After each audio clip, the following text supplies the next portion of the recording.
भारत माता की। महाराष्ट्र के गवर्नर सीपी राधाकृष्णन जी, यहां के लोकप्रिय मुख्यमंत्री श्रीमान एकनाथ शिंदे जी, डिप्टी सीएम देवेंद्र फडणवीस जी, अजित पवार जी, राज्य सरकार के अन्य मंत्रीगण, सांसद, विधायक, अन्य वरिष्ठ महानुभाव और महाराष्ट्र के मेरे प्यारे भाई और बहनों, महाराष्ट्राच्या देवी शक्तीचे 3.5 शक्तीपीठ तुळजापूरची आई भवानी, कोल्हापूरची महालक्ष्मी देवी, महरूगडची जी आई रेणुका आणि बणीची सप्तशृंगी देवी यांना मी कोटी कोटी वंदन करतो।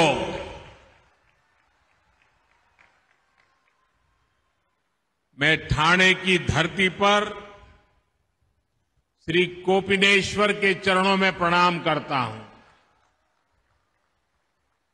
मैं छत्रपति शिवाजी महाराज और बाबा साहब आम्बेडकर को भी नमन करता हूं। भाइयों बहनों, आज एक मोठी आनंदाची बातमी घेऊन मी महाराष्ट्रात आलो आहे। केंद्र सरकारने आमच्या मराठी भाषेला अभिजात भाषेत दर्जा दिला आहे।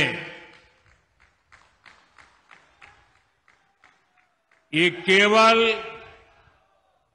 मराठी और महाराष्ट्र का ही सम्मान ऐसा नहीं है, ये उस परंपरा का सम्मान है जिसने देश को ज्ञान, दर्शन, अध्यात्म और साहित्य की समृद्ध संस्कृति दी है। मैं इसके लिए देश और दुनिया में मराठी बोलने वाले सभी लोगों को बधाई देता हूं। साथियों, नवरात्रि में मुझे एक के बाद एक अनेक विकास कार्यों के लोकार्पण और शिलान्यास का सौभाग्य भी मिल रहा है। ठाणे पहुंचने से पहले मैं वाशिम में था। वहां देश के 9.5 करोड़ किसानों को किसान सम्मान निधि जारी करने और कई विकास परियोजनाओं के लोकार्पण का अवसर मुझे मिला। अब ठाणे में महाराष्ट्र के आधुनिक विकास के कई बड़े कीर्तिमान गढ़े जा रहे हैं। मुंबई एमएमआर और महाराष्ट्र के विकास की ये सुपर फास्ट स्पीड आज का दिन महाराष्ट्र के उज्जवल भविष्य की झलक दे रहा है। आज महायुति सरकार ने मुंबई एमएमआर में 30,000 करोड़ रुपए से ज्यादा के प्रोजेक्ट शुरू किए हैं। आज 12,000 करोड़ रुपए से ज्यादा की ठाणे इंटीग्रल रिंग मेट्रो का भी शिलान्यास हुआ है। Navi Mumbai airport influence area यानी नैना प्रोजेक्ट छेड़ा नगर से आनंद नगर तक elevated eastern freeway, Thane municipal corporation का नया मुख्यालय, ऐसे कई बड़े विकास कार्यों का भी आज शिलान्यास हुआ है। ये विकास कार्य मुंबई और ठाणे को आधुनिक पहचान देंगे। साथियों, आज ही आरए से बीकेसी मुंबई की एक्वा लाइन मेट्रो का शुभारंभ भी हो रहा है। इस लाइन का मुंबई के लोग काफी समय से इंतजार कर रहे थे। मैं आज जापान सरकार का भी आभार व्यक्त करना चाहता हूं। जापान ने जापानीज इंटरनेशनल कोऑपरेशन एजेंसी के जरिए इस प्रोजेक्ट में बहुत सहयोग दिया है। इसलिए ये मेट्रो एक तरह से भारत जापान मित्रता की भी प्रतीक है। भाइयों बहनों, ठाणे से बाला साहब ठाकरे को विशेष लगाव था। ये स्वर्गीय आनंद दिघे जी का भी शहर है। इस शहर ने देश को आनंदीबाई जोशी जैसी देश की पहली महिला डॉक्टर दी थी। आज हम इन विकास कार्यों के जरिए इन महान विभूतियों के संकल्प को भी पूरा कर रहे हैं।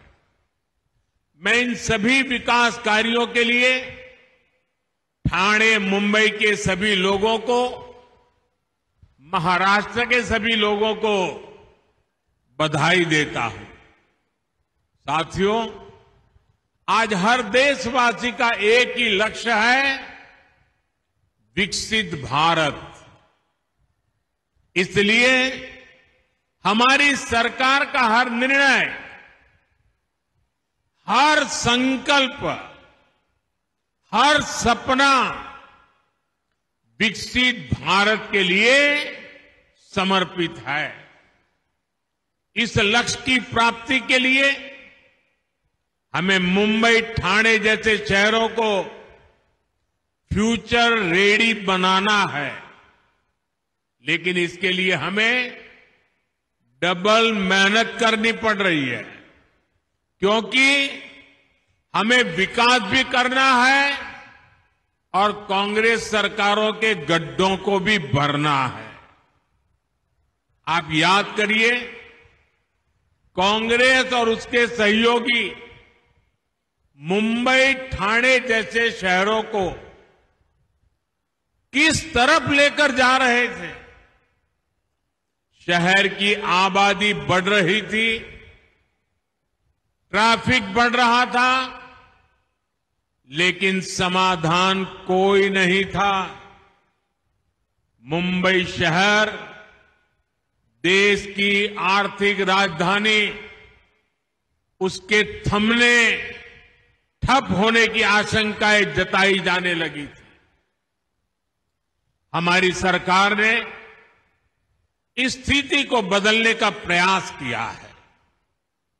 आज मुंबई महानगर में लगभग 300 किलोमीटर का मेट्रो नेटवर्क तैयार हो रहा है। आज मरीन ड्राइव से बांद्रा तक का सफर कोस्टल रोड से 12 मिनट में पूरा हो रहा है। अटल सेतु ने दक्षिण मुंबई और नवी मुंबई के बीच उस दूरी को भी कम कर दिया है। ऑरेंज गेट से मरीन ड्राइव भूमिगत टनल प्रोजेक्ट में तेजी आई है। ऐसे कितने ही प्रोजेक्ट हैं जो मैं गिनता जाऊं तो लंबा समय निकल जाएगा। वर्सोवा से Bandra sea bridge project, eastern freeway, Thane Borivali tunnel, Thane circular metro rail project, ऐसे प्रोजेक्ट से इन शहरों की तस्वीर बदल रही है। इसका बहुत बड़ा फायदा मुंबई के लोगों को होगा। इनसे मुंबई और आसपास के शहरों में मुश्किलें कम होगी।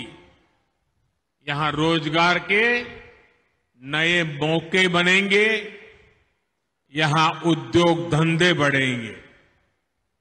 साथियों, आज एक तरफ महायुति सरकार है जो महाराष्ट्र के विकास को ही अपना लक्ष्य मानती है। दूसरी ओर कांग्रेस और महाआघाड़ी वाले लोग हैं, उन्हें जब भी मौका मिलता है वो विकास के काम को ठप कर देते हैं। महाआघाड़ी वालों को विकास के कामों को सिर्फ लटकाना, अटकाना और भटकाना ही आता है। मुंबई मेट्रो खुद इसकी सबसे बड़ी गवाह है। मुंबई में मेट्रो लाइन 3 की शुरुआत देवेंद्र फडणवीस जी के मुख्यमंत्री रहते हुई थी। इसका 60% काम उनके कार्यकाल में हो भी गया था, लेकिन फिर महाआघाड़ी की सरकार आ गई। महाआघाड़ी वालों ने अपने अहंकार में मेट्रो का काम लटका दिया। 2.5 साल तक काम अटके रहने से प्रोजेक्ट की कीमत 14,000 करोड़ रुपए बढ़ गई। ये 14,000 करोड़ रुपया ये किसका पैसा था? क्या ये पैसा महाराष्ट्र का नहीं था? क्या ये पैसा महाराष्ट्र के नागरिकों का नहीं था? ये महाराष्ट्र के टैक्स पेयर्स की मेहनत का पैसा था। भाइयों बहनों, एक और काम पूरा करने वाली महायुति सरकार, दूसरी ओर विकास को रोकने वाले महाआघाड़ी के लोग। महाआघाड़ी ने अपने ट्रैक रिकॉर्ड से साबित किया है कि वो महाविकास विरोधी लोग हैं। इन्होंने अटल सेतु का विरोध किया था। इन्होंने मुंबई अहमदाबाद बुलेट ट्रेन को ठप करने की पूरी साजिश की। जब तक ये सत्ता में रहे, इन्होंने बुलेट ट्रेन के काम को आगे नहीं बढ़ने दिया। इन्होंने तो महाराष्ट्र के सूखाग्रस्त इलाकों में पानी से जुड़े प्रोजेक्ट तक को नहीं बख्शा।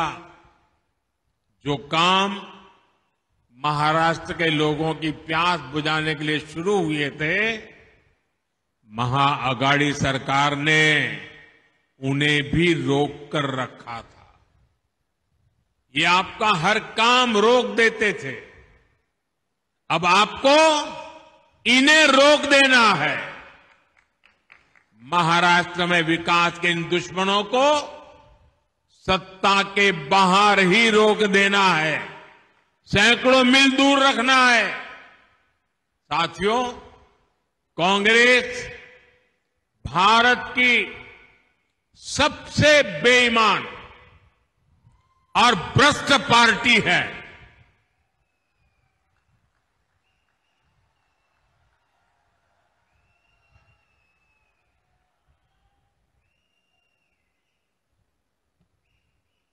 चाहे कोई भी दौर हो, कोई भी राज्य हो, कांग्रेस का चरित्र नहीं बदलता। आप पिछले एक हफ्ते का हाल देख लीजिए। कांग्रेस के एक सीएम का जमीन घोटाले में नाम सामने आया है। उनके एक मंत्री महिलाओं को गालियां दे रहे हैं, उन्हें अपमानित कर रहे हैं। हरियाणा में कांग्रेस नेता ड्रग्स के साथ पकड़े गए हैं। कांग्रेस चुनाव में बड़े बड़े वादे करती है, लेकिन सरकार बनने पर ये जनता के शोषण के नए नए तरीके खोजते हैं। आए दिन नए नए टैक्स लगाकर अपने घोटालों के लिए पैसा जुटाना, यही इनका एजेंडा होता है। हिमाचल में तो कांग्रेस सरकार ने हद ही कर दी है। हिमाचल में कांग्रेस सरकार ने एक नया टैक्स लगाया है, आप कल्पना भी नहीं कर सकते। और इन्होंने क्या नया टैक्स लगाया है? उन्होंने नया टैक्स लगाया है टॉयलेट टैक्स। एक तरफ मोदी कह रहा है टॉयलेट बनाओ, और ये कह रहे हैं हम टॉयलेट पे टैक्स लगाएंगे। यानी कांग्रेस लूट और फरेब का एक पूरा पैकेज है। वो आपकी जमीन लूटेंगे, वो युवाओं को ड्रग्स के दलदल में धकेलेंगे, वो आप पर टैक्स का बोझ ला देंगे और महिलाओं को गालियां देंगे। लूट, झूठ और कुशासन का ये पूरा पैकेज, ये कांग्रेस की पहचान है। और याद रखिए, मैंने तो अभी सिर्फ पिछले कुछ दिनों की तस्वीर आपके सामने रखी है, और वो भी पूरी नहीं, क्योंकि समय का अभाव रहता है। कांग्रेस वर्षों से यही करते आई है। भाइयों और बहनों, महाराष्ट्र में इन्होंने अभी से अपना रंग दिखाना शुरू कर दिया है।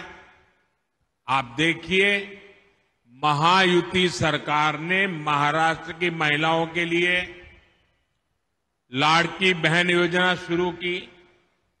इसमें बहनों को 1,500 रुपया महीना और 3 एलपीजी सिलेंडर मुफ्त मिल रहे हैं।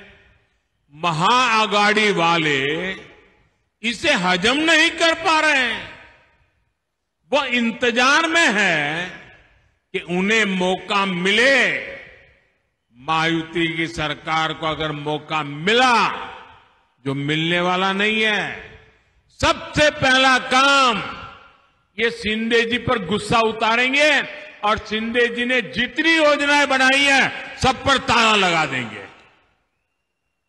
महाआघाड़ी वाले चाहते हैं कि पैसा बहनों के हाथ में न जाए, लेकिन उनके दलालों की जेब में जाए। इसलिए हमारी माताओं बहनों को कांग्रेस और महाआघाड़ी वालों से जरा ज्यादा ही सावधान रहने की जरूरत है। साथियों, कांग्रेस जब सत्ता में थी तो अक्सर ये सवाल पूछा जाता था कि कांग्रेस को देश के विकास से क्या तकलीफ है। लेकिन जब से ये लोग सत्ता से बाहर गए हैं, इस सवाल का जवाब इन्होंने खुद दे दिया है। आज कांग्रेस के असली रंग खुलकर सामने आ गए हैं। कांग्रेस को अब अर्बन नक्सल का गैंग चला रहा है। पूरी दुनिया में जो लोग भारत को आगे बढ़ने से रोकना चाहते हैं। कांग्रेस अब खुलकर उनके साथ खड़ी है। इसलिए अपनी घोर असफलताओं के बावजूद कांग्रेस सरकार बनाने का सपना देख रही है। कांग्रेस जानती है कि उसका वोट बैंक तो एक रहेगा, लेकिन बाकी लोग आसानी से बढ़ जाएंगे, टुकड़े हो जाएंगे। इसलिए कांग्रेस और उसके साथियों का एक ही मिशन है, समाज को बांटो, लोगों को बांटो और सत्ता पर कब्जा करो। इसलिए हमें अतीत से सबक लेना है। हमें हमारी एकता को ही देश की ढाल बनाना है। हमें याद रखना है, अगर हम बटेंगे तो बांटने वाले महफिल सजाएंगे। हमें कांग्रेस और महाअघाड़ी वालों के मंसूबों को कामयाब नहीं होने देना है। साथियों, जहां जहां कांग्रेस के कदम पड़ते जाते हैं, वहां बंटाधार ही होता है। इन्होंने देश को गरीबी के गर्त में धकेला। इन्होंने महाराष्ट्र को तबाह किया, महाराष्ट्र के किसानों को तबाह किया। इन्होंने जिस किसी राज्य में सरकार बनाई उसे भी तबाह किया। यही नहीं, इनकी संगत में आकर दूसरी पार्टियां भी बर्बाद हो जाती है। जो लोग पहले राष्ट्रवाद की बात करते थे, वो अब तुष्टीकरण की राजनीति करने लग गए हैं। आपको भी पता है, हमारी सरकार वक्फ बोर्ड के अवैध कब्जों पर बिल लेकर आई है, लेकिन तुष्टीकरण की राजनीति में कांग्रेस के नए नए चेले वक्फ बोर्ड क्या हमारे बिल का विरोध करने का पाप कर रहे हैं। ये कहते हैं वक्फ के अवैध कब्जों को हटने नहीं देंगे। यहां तक कि कांग्रेस के लोग वीर सावरकर जी के लिए अपशब्द बोलते हैं, उनका अपमान करते हैं। कांग्रेस के चेले तब भी उनके पीछे खड़े रहते हैं। आज कांग्रेस ऐलान कर रही है कि जम्मू कश्मीर में आर्टिकल 370 फिर वापस लागू करेंगे, और कांग्रेस के चेलों की बोलती बंद है। नया वोट बैंक बनाने के लिए विचारधारा का ऐसा पतन, कांग्रेस की ऐसी जी हुजूरी, कांग्रेस का भूत जिसके भी भीतर घुस जाए उसका यही हाल होता है। साथियों, आज देश को,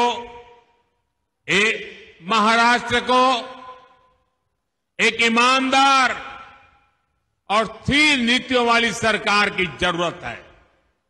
ये काम केवल बीजेपी और महायुति सरकार ही कर सकती है, आगे बढ़ा सकती है।